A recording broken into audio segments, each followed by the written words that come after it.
What is up, everybody? Welcome back to the Tomatoito Boxing Show. Let me get quickly adjusted here. And a lot of boxing going on here. A lot of boxing to talk about for the next few episodes. And the one that we're going to dive into today is a recap just from a few days ago, the big Riyadh season card. Turki Al-Sheikh bringing Riyadh season to the States. And the BMO Stadium was a host stadium out in Los Angeles, with a card that many were deeming it was the biggest card ever assembled in the sport of boxing. It was a nice card. It was definitely an intriguing card with some big names. At least the top four cards could have been and would have been on any other type of scenario. On a normal scenario, they would have been their own headlining card. David Morrell would have been his own headliner, as would have been Rayo and Pitbull. They would have headlined their own event with a large supporting cast, and Andy Ruiz and Jarrell Miller as well. They would have been a very good card that could have been assembled with a good supporting cast. No different than Chisora Joe Joyce that we just saw a few days back also. So nonetheless, the interest behind this was the headlining event, which was the debut of Terence Crawford out at 154 pounds, moving up from 147. He dominated and unified the entire division of 147 last year with his victory over Errol Spence. Now campaigning at 154. And remember, this goes all the way back to when he was calling out Charlo. He wanted to move up and fight Jermell Charlo when Jermell Charlo unified the division. Boots has been calling him out, but he has no interest in that. Teofimo's been calling out Terence, willing to move up from 140 to face him at a catchweight. He says he's even willing to face him at 154 if he had to.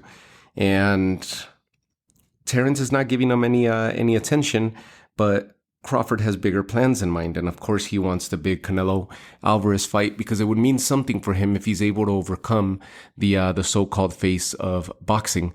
That's the same thing that Teofimo's doing. He wants to challenge up and take on the two-time undisputed champion in Terence Crawford. That would mean something for him.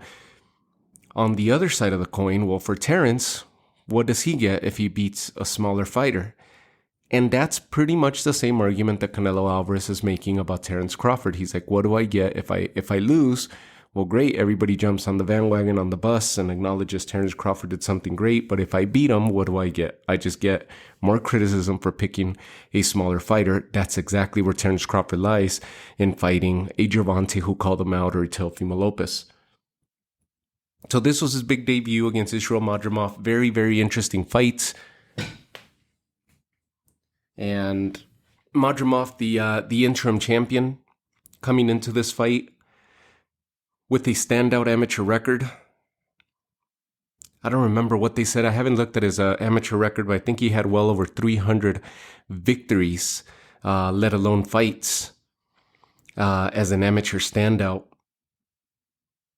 He was 10-0 with one draw going into this fight. And of course, Terence Crawford going into this with a perfect record of 40-0. The fighter from Uzbekistan, very solid, as most Uzbekis are.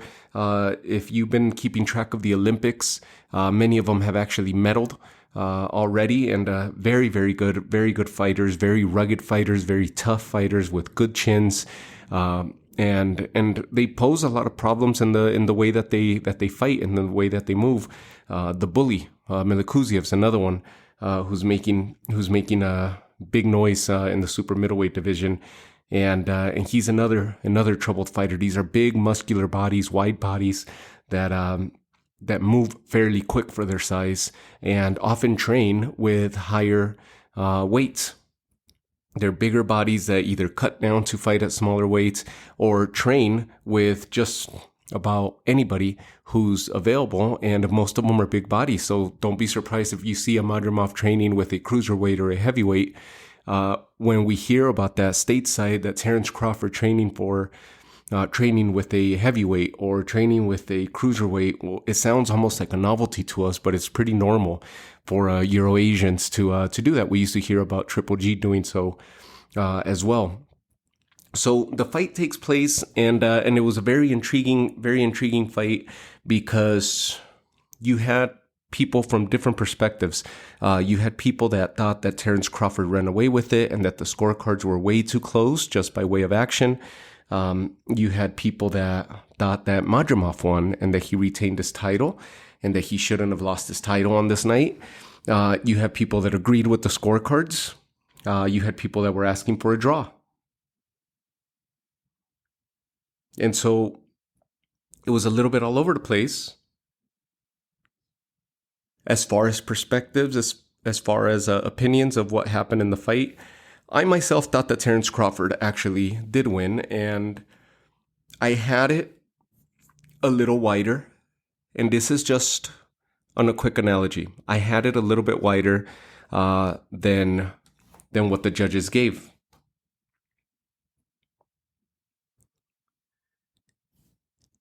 And a lot of it has to do with the movement and the output.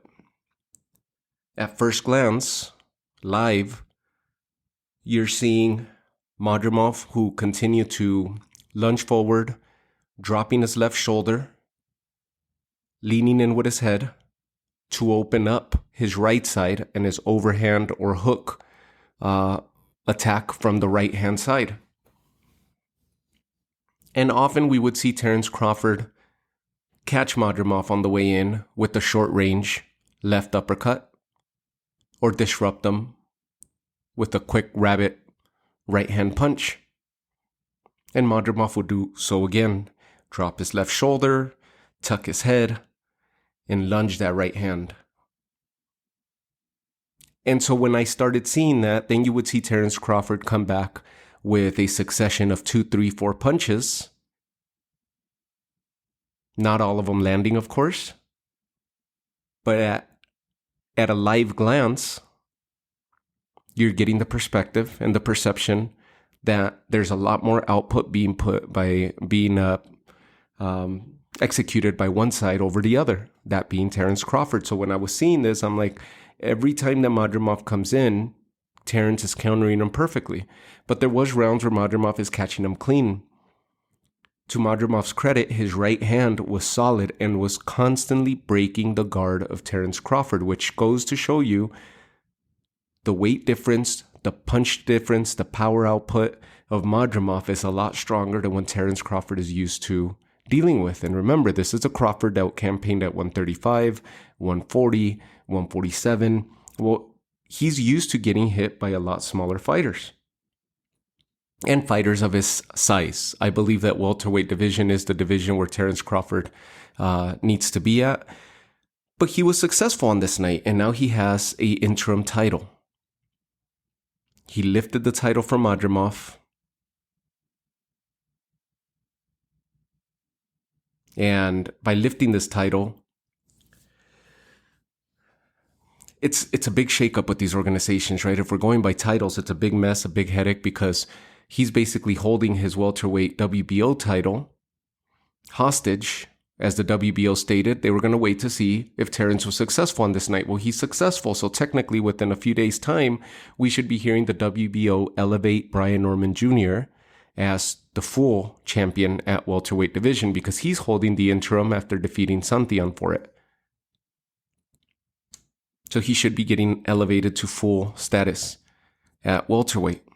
Yet Terence Crawford is still listed as the WBO champ at 147 and the interim at 154. He's the interim to Sebastian Fundora, and Fundora, who lifted that title from Tszyu and went ahead and fought for the full version WBC title in that same fight against Tszyu. Remember, Fundora was going to fight Boachuk. Boachuk is now scheduled to fight Virgil Ortiz.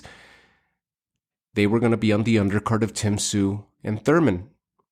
Tszyu was ravaging through people, Ocampo and Mendoza, and had just gone through numerous opponents already, of note Tony Harrison, to place himself atop the division, and he was punching his ticket for either Jermell Charlo, who had been out of action, and Jermell Charlo, rather than defending his throne, took his big ticket and attempted to dethrone Canelo Alvarez 2 weights up The same thing that Crawford is trying to do. Because Charlo got the chance, Crawford figured he could get the chance since he's a 2-time undisputed. Charlo was 1-time undisputed at 154. So that's where the talks begin. Charlo can't do it, I'll do it. I'll take Canelo out. Crawford's behalf. Charlo fell short, never defended the throne, began to get stripped, especially leading into that fight. The WBO was one of the first ones to strip him. The IBF followed. And Jermell Charlo never got to defend the 154 throne. Since then, he's announced that he's coming back. Brian Castaño has announced that he's preparing to come back as well. We haven't heard or seen Brian Castaño since 22, since that defeat at the hands of Jermell Charlo, the unification bout. So the 154 division is fully stacked. And leading into that, Tszyu ended up getting elevated because he had the interim. He ended up getting elevated to full status when Jermell Charlo got stripped by the WBO. He puts it on the line. WBC comes in. He was putting it on the line against Thurman. Thurman falls out. Boachuk and Fundora were fighting for the interim WBC title. At that time, the WBC had not stripped Jermell Charlo yet. Thurman pulls out with a bicep injury. Fundora gets moved up from the undercard or the co-main to the main event with Tszyu. Both titles on the line. WBC announces that they were stripping and opening the title up for that fight. So it was a unification bout, WBC, WBO. And Serhiy Boachuk ends up fighting Mendoza. Brian Mendoza ends up coming up off the loss to Tszyu. He gets called upon, gets the shot, and falls short. Serhiy Boachuk became the interim champ. Now Boachuk is going to be fighting Vergil Ortiz in a few days' time, putting that same title on the line. So that winner will have a ticket to Sebastian Fundora. Sebastian Fundora supposedly is in talks with Errol Spence. So, and if you remember, Vergil Ortiz was supposed to be in line for Majamov, and he got skipped by Terence Crawford. The bigger name, the bigger ticket, skipped them, and the organizations could do whatever the hell they want. And it's proven time and again because Vergil Ortiz got skipped over, and now he got the chance to fight Boachuk for another title at 154. They've been right there, neck and neck. Vergil Ortiz, since he left 140 and moved up to 147, he's been on the coattails of Crawford, just chasing after him. And he, even though he doesn't really, he's called him out before, especially after his fight with Maurice Hooker, dating back, 3 years now? But other than that, he's just been sticking to his own guns. He went through his weight issues, got back on the win column, has seen 2 rounds, if I'm correct, this entire year because he's dismantled his opposition. So this would be a completely different story for Vergil Ortiz when he fights Serhiy Boachuk. That's a really tough opponent and who's heavily favored to pull the upset, or what many would call the upset, over Vergil Ortiz. Others would just say that Boachuk is actually the favorite to beat Vergil Ortiz and to stop the 21-0 streak that he has right now. Undefeated fighter Vergil Ortiz. So Terence Crawford, successful, and this is how the landscape is at 154. It's a mess. It's an absolute mess. The IBF, since they stripped Jermell Charlo, that title went vacant. And Bakram Murtasaliev is the current IBF champion. Not a household name, but another tough undefeated fighter, Russian fighter.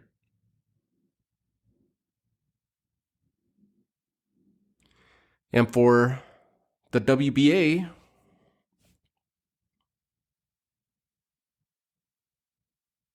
well, this was Majamov originally. But they ended up fighting for the WBO interim.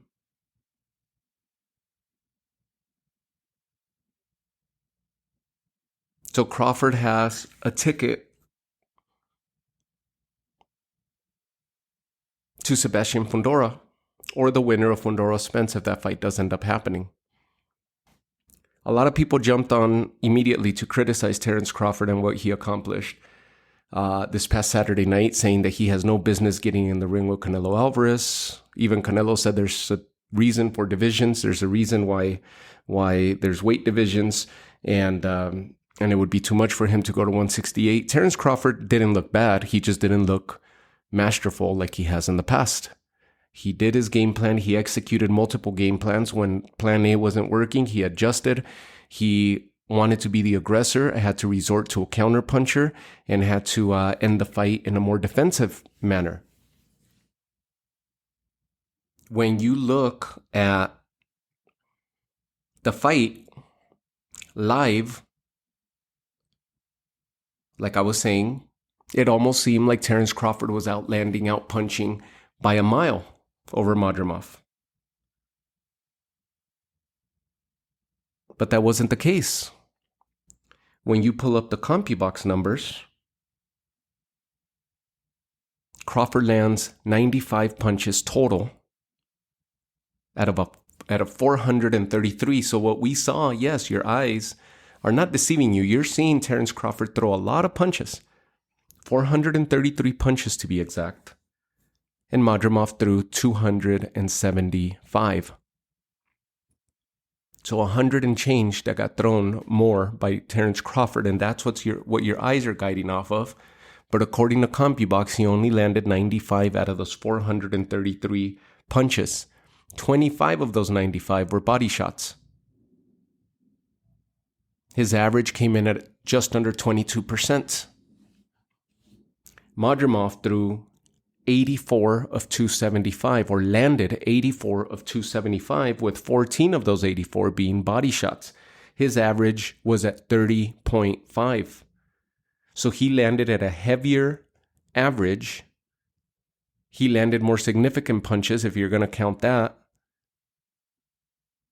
because he threw less and was more effective, more efficient. 30% of his punches landed. Crawford just under 22, 21.9 to be exact. 21.9% of his punches were successful. When you're watching it live and you're seeing this pitter-patter and you're seeing the countering and you're seeing the combinations, and he's throwing suppressive fire to keep Madrimov off of him, you don't know how CompuBox is seeing it. You don't know how the judges are seeing it, but it definitely plays a toll in your decision making or your scoring when you're like, wow, this guy is really catching him a lot. And he was. Every one or two punches would get in and it would actually catch your eye, where you're like, dang, he popped another uppercut there. He popped him with another hook. He just got him with a straight. But Madrimov was very calculated and just robotically landing that right hand that was continuously breaking the guard of Terence Crawford. He was punching through his gloves, and at the end of the fight, you see that Crawford's right eye was heavily swollen. Not near shut, but just heavily swollen. It was definitely damaged, the top of his right cheekbone and his eyebrow. And that's, depending on where you're at, you're seeing different punches, and you're seeing different output. Now, it was such a tight fight that's where people are claiming that he didn't do enough to have lifted a title from a standing champion, and that was Eddie Hearn's complaint. But of course, that's his fighter. There was no robbery. I think that Crawford pulled it out in the end, definitely in the last two rounds, even though the 12th Madrimov started really strong. And congrats to Terence Crawford, because now he's a 4-division champion. 135, 140, 147, and 154. So congrats to Terence Crawford. It was not the mastery that we're used to seeing of Terence Crawford, but holy crap, look at the stuff that he's accomplishing. And for those that are saying that this was too much, of a jump for him, that he needs to go back to welterweight. I believe that he's a solid welterweight and that he cannot be beat in that division. And the welterweight division is at a transitional period right now where Crawford will definitely run that division for a while. But the fact that he's daring himself to continue conquering more divisions and to continue adding to his legacy and to the record books is impressive. And you can't knock on that.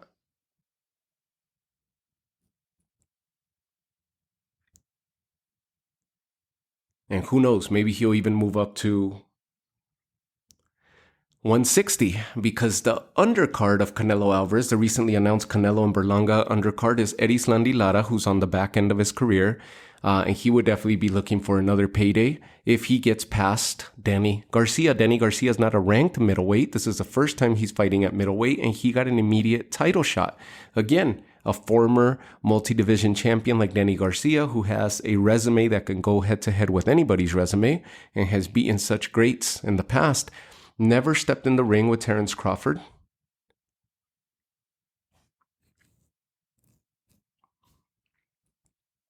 And don't be surprised that that's an old matchup dating back to the days of the welterweight division, either 140 or 147, when they basically never got into the ring with one another. A fight that should have happened, but it never did because of different promotional companies. Danny Garcia being with Al Heyman, Terence Crawford at the time being with Top Rank. And then Danny Garcia was away from the ring when Terence Crawford left Top Rank. A fight that never happened. Danny Garcia got to fight Errol Spence, never got to fight Terence Crawford, and that's a fight that he always wanted. And Danny Garcia became a dominant force within 140 and definitely within 147 with such great fights that he had at 147. So don't be surprised that if Danny Garcia defeats Erislandy Lara, this is a fight that could be revisited, Danny Garcia and Terence Crawford in a new weight, a fight that should have happened years ago, and Terence Crawford would go for a 5th division, and it would be a big payday for both fighters as well. And Terence Crawford would add to his legacy. I would definitely favor Crawford over Garcia, but Garcia, I mean, if he's still a shell of himself, he's gonna put on a good show against Erislandy Lara. Other than that, I mean, like I said, this was a card that took 8 hours with an Eminem concert in there. Eminem still singing about Mom Spaghetti, and a song that won a Grammy 20 some years ago. I was a huge fan and had most of his albums, with the exception of the newest one that came out. Big fan of Eminem, but it was just too much for me. 8 hours plus that this card took place. You had all the top names out there. Rich Murata presenting Turki Al-Sheikh with an award from the Nevada Boxing Hall of Fame. De La Hoya, Eddie Hearn, Bob Arum, 3 promoters, all sitting ringside. Not sure if Al Heyman was there or not, or anybody representing PBC. I'm sure there was, because there was some PBC fighters there. And then you had Lomachenko and Shakur exchanging words and having to be separated at ringside. Fernando Vargas's kids fighting Emiliano Vargas, Amado Vargas, and Fernando Jr. All not fighting, but getting into verbal exchanges and some pushing and shoving there with Keyshawn and his team. And so you had a bunch of little encounters like that. It was a big stadium with a lot of people and a lot of big names that came out to support this card and take part of this card. And overall, I mean, it was different. It was definitely different. It was an 8 hour event. Started at 3:00. It ended about 11:00 Pacific time, and it was just a little bit too long. But impressive that Turki Al-Sheikh is putting cards such as this together. The co-main event, Rayo Valenzuela against Pitbull Cruz. Rayo Valenzuela successful in the victory. He got the nod by way of judges, and the judges ended up awarding the lightweight title to Rayo Valenzuela, now lifting it from Pitbull Cruz, who doesn't get to defend his title once. Remember, he lifted it from Rolly, and now he lost it. Rayo Valenzuela moving up from lightweight. This was his first appearance at 140, and now he's a 140-pound champion, joining the ranks of Liam Perro, who lifted the title from Subriel Matias. and Teofimo Lopez. Who am I missing at 140? Oh, and Alberto Puello, because Devin Haney has been deemed champion in recess, and Alberto Puello got elevated to represent the WBC. So the only man standing, the last man standing at 140 as far as champions are concerned, is Teofimo Lopez. He successfully defended his title while the other titles continue to change hands. Rayo Valenzuela, very calculated, kept his space, good footwork, moved around the ring, and controlled the fight from a distance where it didn't look like he threw many punches of any major meaning. He did. He landed some power punches here and there, but it just looked like he was pitter-patting and controlling Pitbull, keeping him at bay with his jab, while Pitbull continued to show that he's a one-trick pony. He lunges forward and goes in with the overhand, looping punches, whether it be his left or his right, and he continued to land that punch on Rayo. But then more often than not, they would find themselves tangled, clinching, and then Rayo would create distance again and keep them at bay. People were booing. Not everybody was happy, but it doesn't matter because Rayo stuck to the plan, and it was beautifully executed by Robert Garcia and Rayo to frustrate Pitbull and to keep him at bay because they were going to get him to make mistakes. And Pitbull continued to lunge forward to try to press the action. It was a performance where even Lomachenko said after the fight that he didn't feel that Pitbull lost. He thought Pitbull won the fight just because of the more meaningful punches. The harder punches were landed by Pitbull. The power punches landed by Pitbull. But Rayo Valenzuela controlled it with boxing, with footwork, keeping him at bay, and just peppering him with jabs. Every so often he would land a nice uppercut or a nice hook. Very few power punches on behalf of Rayo Valenzuela, but he did control it with a jab. Something back to the basics of controlling an aggressive fighter: footwork, create distance, and pepper him with the jab. And Rayo Valenzuela got himself a title because of that performance, as calculated and as patient. I think that was the key for that fight, was the patience, the fact that he didn't get frustrated and he didn't break the game plan. He stuck to the game plan and witnessed his opponent getting frustrated and capitalized on it. And Rayo Valenzuela now joins the ranks of the other champions aforementioned at 140 pounds. He's a super lightweight WBA champ. Congratulations to Rayo Valenzuela. And David Morrell, who ended up fighting Radivoj Kalajic. This is his debut at 175 pounds, just weeks after, or a month after David Benavidez debuted at 175 himself. And for David Morrell, well, he tried. He was his usual self. I don't think it was the weight division. I don't think it was the fact that it's a puncher or a fighter that handled his punches. He got hit several times, but overall, he controlled it. He dominated the fight. He came away with the unanimous decision win. I want to see him again because, remember, we saw Benavidez fight Volzdik, and people feel that his power's not transitioning as much, including myself. I mentioned something of that sort, where these are fighters that are bigger bodies that are handling, or used to handling and dealing with bigger punchers. So what was shocking, or what would knock out the opposition in lower weight divisions for David Benavidez, and what would prove successful for David Morrell as well, in the lower divisions, just one division south at 168, didn't transition, at least in their debut. But their plus side is the speed, the combinations, what they bring into the table of these bigger fighters that cut down to fight at light heavyweight. These are two fighters that are used to fighting with lighter, quicker moving fighters. And so that's what's getting them through. And that's the edge that they hold, that they put combinations. They could throw quicker punches and in faster succession, and their footwork definitely favors them. So I want to see another fight of David Morrell at 175, and maybe with a higher level opposition. So to see how he's actually transitioned and how he's filling in at 175. For a debut, not bad. He came away with a unanimous decision win. It was definitely one-sided. I didn't see that David Morrell was in trouble at any point. And he successfully debuts at light heavyweight now. So Andy Ruiz was the other one. Andy Ruiz and Gerald Miller, they could have headlined their own event on any given night, but they ended up getting into the ring with one another.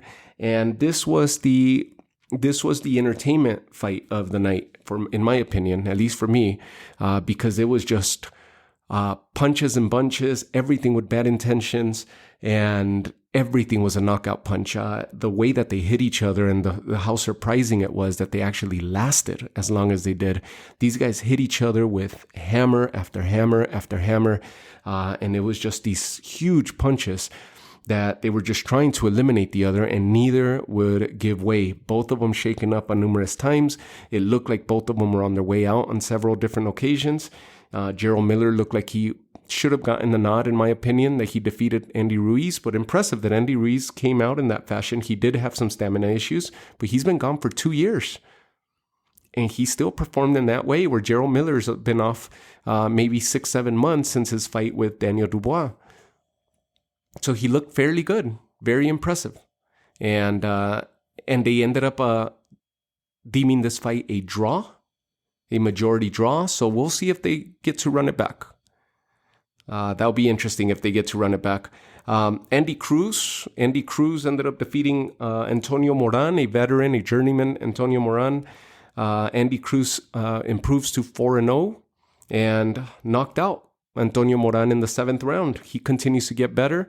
He's the IBF International Lightweight Champion, so he's in there going, basically lining himself up for a showdown with Lomachenko, who owns the IBF title at the moment.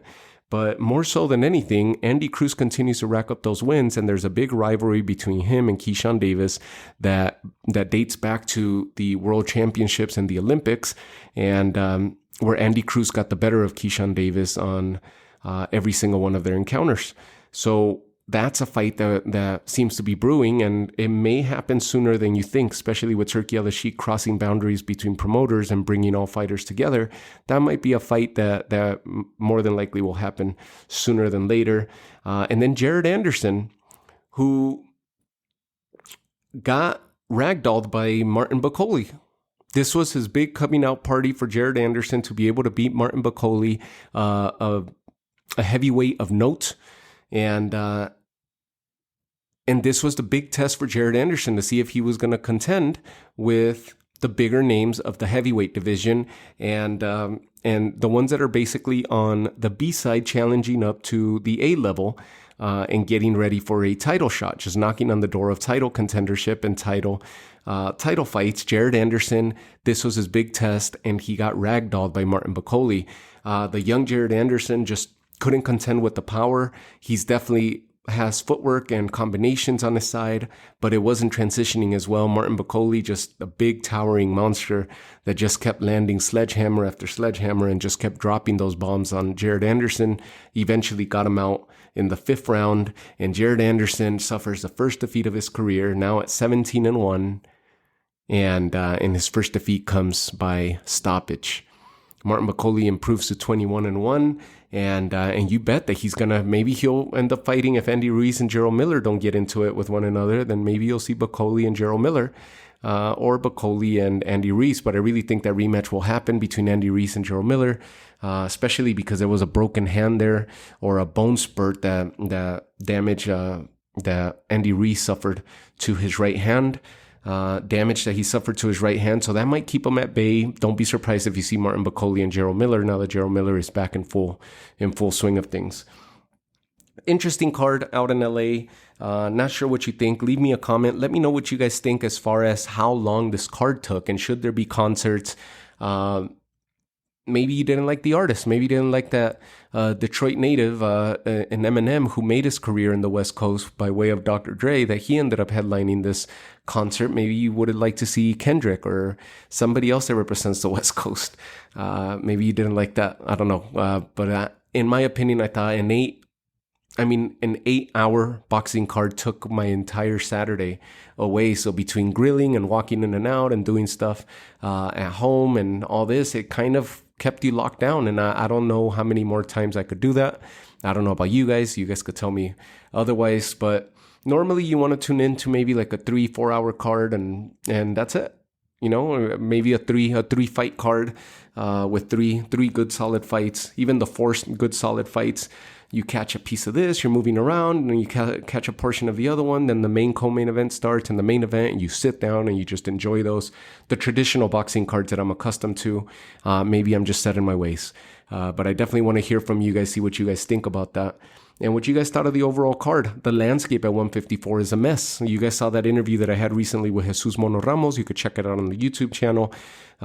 Who's also a who's who in the 154. Erickson Lubin, Charlo coming back, Brian Castaño coming back, Brian Mendoza still a live dog, Tszyu coming back from injury, Fundora is a unified champ, Madrimov still a live dog.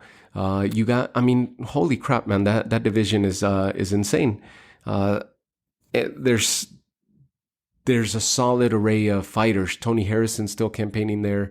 There's a solid array of fighters. And then Virgil Ortiz and Boachuk, who's coming up in a few days' time, that's going to be a big fight that is sure going to garner a lot of attention, because whoever wins that fight is going to be, if Virgil Ortiz wins that fight, then you know that he's going to try to get a fight with Terrence Crawford. He was supposed to fight Tszyu on the undercard of this Crawford fight. Tszyu pulled out due to injury, and Virgil Ortiz pulled out of the card altogether, and now ends up fighting a week after Terrence Crawford with Sergey Boachuk for an interim title in the same division.